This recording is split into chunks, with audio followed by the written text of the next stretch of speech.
औज़ुबिल्लाहिमिनश्शैतानिर्रजीम बिस्मिल्लाहिर्रहमानिर्रहीम रब्बि इश्रह ली सदरी वयस्सिर ली अमरी वहल्लुल उक़दतम मिन लिसानी यफ़क़हू क़ौली रब्बि ज़िदनी इल्मन व अमला रब्बि ज़िदनी इल्मन व अमला रब्बि ज़िदनी इल्मन व अमला। बिस्मिल्लाहिर्रहमानिर्रहीम। तो आज जिस तरह हम जो है वो कर रहे थे एमडी कैट फ़िज़िक्स का पहला चैप्टर जो है कर रहे थे, तो जिसके हमने 5 लेक्चर्स जो हैं वो कर लिए थे। बस एक दो लेक्चर और इंशाल्लाह रह गए हैं इस चैप्टर के, तो इंशाल्लाह ये चैप्टर हमारा कंप्लीट हो जाएगा। सारे एमसीक्यूज़, हर तरह के सिंपल डिफ़िकल्ट हर तरह के एमसीक्यूज़ थे इसके साथ। तो आज का हमारा जो टॉपिक है वो है कोलिजन। तो कोलिजन क्या होती है? दो चीज़ें आपस में कोलाइड करती हैं, जैसे दो गाड़ियों की टक्कर लगी, कोलिजन होगी। हम कहते हैं कि भाई क्या हुआ है असल में इंटरेक्शन हुई है दो बॉडीज़ की या दो गाड़ियों की बाय मींस ऑफ फोर्स। अब दो जब हिट करती हैं तो किसी पे फोर्स लगती है, दोनों पे अच्छी खासी फोर्स लगती होती है। तो अब कोलिजन का एक ये कॉन्सेप्ट होता है कि भाई दो चीज़ों की टक्कर होगी। ये एक और कॉन्सेप्ट होता है जिसका हम कह सकते हैं दो मैग्नेट हैं, सेम पोल को अगर करीब करीब लेके जाएं तो वो एक दूसरे को रिपेल करेंगे। तो ये भी हमारे पास एक कोलिजन होती है, मतलब एक दूसरे को रिपेल कर रहे हैं। इसी तरह अगर हम प्रोटॉन को पॉजिटिव चार्ज के करीब लेके जाएं तो इस केस में बॉडी का टच होना नेसेसरी नहीं है, मगर वो भी हमारे पास कोलिजन कहलाएगी। कोलिजन दो तरह की होती हैं, एक होती है इलास्टिक कोलिजन और एक होती है इनइलास्टिक कोलिजन।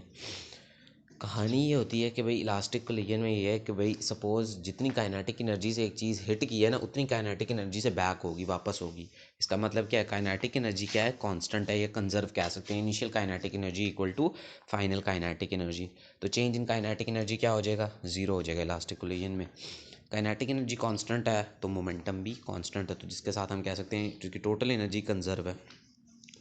इन इलास्टिक में वो सपोज एक चीज़ हिट की है, वहीं रुक गई है, वो दोबारा काइनेटिक एनर्जी कंजर्व नहीं हुई, तो initial kinetic energy is not equal to final kinetic energy.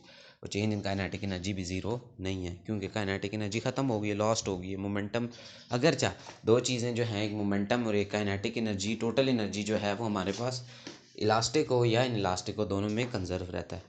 फिर परफेक्टली इलास्टिक कोलिजन क्या है भाई? आइडियल गैस मॉलिक्यूल्स कंटेनर में जितनी परफेक्टली 100% इलास्टिक है, मतलब जितनी काइनेटिक एनर्जी से फ्लास्क को हिट करते हैं उतनी काइनेटिक एनर्जी से वापस होते हैं। फिर परफेक्टली इन इलास्टिक एक बॉल है, एक चीज़ है, उसको हमने जब मिट्टी पे रेत पे फेंका है तो वहीं रुक जाएगी। तो हम कह रहे हैं कि भाई all kinetic energy lost when stone is dropped on sand.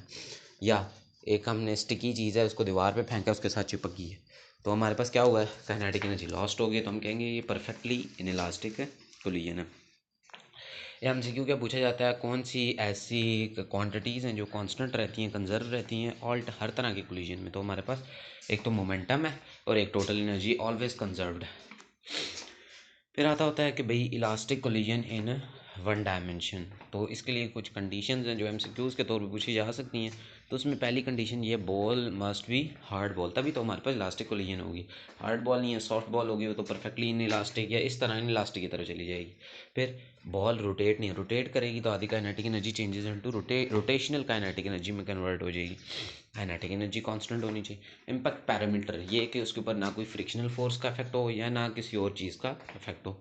हमसे क्यों क्या, एक मास m है, ये आप देख सकते हैं, वेलोसिटी v के साथ जाके हिट किया, इलास्टिकली हिट किया, जितनी वेलोसिटी के साथ गया उतनी वेलोसिटी के साथ वापस आया। तो चेंज इन मोमेंटम किसके इक्वल होगा? pf minus P. तो m जाते हुए फाइनल जो है वो उसमें वेलोसिटी माइनस लगाया, अल्हम्दुलिल्लाह, फाइनल के साथ हमने लगाया है माइनस v। क्यों लगाया? क्योंकि डायरेक्शन जो है इसकी चेंज हुई है, और जाते हुए माइनस एम वी थी। तो टोटल अगर हम चेंज इन मोमेंटम पूछ लें तो वो क्या होगा? तो वो -2 mv हो जाएगा। ये ईटा के 2014 का 16 का और एम डी कैट 2018 में MCQ पूछा गया है कि भाई चेंज इन मोमेंटम, कि हमारे पास चेंज इन मोमेंटम क्या होगा? तो चेंज इन मोमेंटम -2 mv हो जाएगा। फिर एक और है कि भाई मास m1 u1 है, दोनों एक ही डायरेक्शन में जा रहे हैं, हिट की है, तो v1 v2 से मूव करें, u1 minus u2 equal to v2 minus v1। Speed of approach, जिस स्पीड से अप्रोच कर रहे थे हिट करने के बाद, स्पीड ऑफ रिसेशन उतनी स्पीड से वापस जो है वो हमारे पास मूव करेंगे। फिर v1 और v2 अक्सर ये पूछे जाते हैं, इसमें वैल्यूज़ दी होती हैं, आपने डायरेक्ट बताना होता है। सेम इसका सिंपल तरीका है इसको याद करने का कि दोनों v1 v2 दोनों के फार्मूलाज के अगर हम डिनोमिनेटर देखें तो उसमें m1 प्लस m2 है, देख सकते हैं m1 plus m2 m1 plus m2 m1 plus m2 m1 plus m2। अब v1 में यह है कि m1 माइनस m2 शुरू में, v2 में m2 माइनस m1 है आखिर में, और v1 में 2 m2 v2 है। क्यों? m2 u2 है, या M2 है, इधर 2M1 है, और U1 U2 जो है वो दोनों में सेम है। इस तरह वैल्यूज़ गिवन होंगी। मास 70 ग्राम बॉल है, वेलोसिटी इतनी के साथ कोलाइड की है, शुरू में U1 थी और दूसरी बॉल रेस्ट पे थी। तो what are the velocity after collision, direct values फार्मूले पुट करेंगे तो हमारे पास ये आंसर आ जाएगा। तो आज का हमारा ये टॉपिक था जिसमें हमने कोलिजन देखा, इलास्टिक कोलिजन देखा, in elastic collision, perfectly elastic collision, perfectly in elastic collision in one dimension, और ये सारी चीज़ें विद न्यूमेरिकल हम देखा किस तरह सोल्यूशन होता है।